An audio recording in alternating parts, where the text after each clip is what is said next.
রাশিয়াকে বড় হুমকি হিসেবে দেখছেন ইতালির প্রধানমন্ত্রী।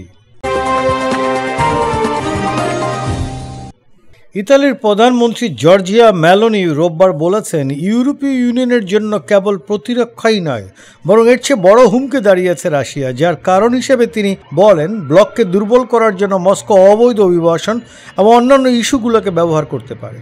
নর্ডিক অঞ্চল ও ভূমধ্য সাগরের নিরাপত্তা ও দক্ষিণ ইউরোপের অভিবাসন চ্যালেঞ্জ নিয়ে আলোচনার জন্য সপ্তাহের শেষে ফিনল্যান্ড, ইতালি, সুইডেন ও গ্রিসের নেতাদের পাশাপাশি ইইউ পররাষ্ট্র বিষয়ক প্রধান ল্যাপল্যান্ড অঞ্চলে আমন্ত্রণ জানিয়েছেন তিনি। এক সম্মেলনে রাশিয়া সম্পর্কে প্রশ্ন করা হলে রক্ষণশীল সরকারের নেতা মেলোনি বলেন, আমাদের বুঝতে হবে আমরা যা ধারণা করি রাশিয়া তার চেয়ে অনেক বড় হুমকি। তিনি আরও বলেন, ইউক্রেন সংঘাত শেষ হওয়ার পরও ইউর ঝুঁকি কমবে না, সেটা রাশিয়া বা অন্য যা কিছুই হোক না কেন।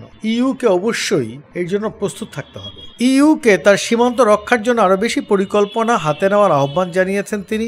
রাশিয়া বা অন্য কোনো অপরাধী সংগঠন যাতে অবৈধ অভিবাসীদের এদিকে ঠেলে দিতে না পারে সে ব্যাপারে তিনি সতর্ক থাকার কথা বলেন। ফিনল্যান্ড ও এস্তোনিয়া সহ কয়েকটি ইউ সদস্য অভিযোগ করেছেন, মধ্যপ্রাচ্য ও অন্যান্য জায়গা থেকে অবৈধ অভিবাসীদের যথাযথ তল্লাশি ছাড়াই রাশিয়া হয়ে ইউভুক্ত দেশগুলোতে প্রবেশের অনুমতি দিয়েছে রাশিয়া, যা কিনা ইউ এর নিরাপত্তা বিঘ্নিত করছে।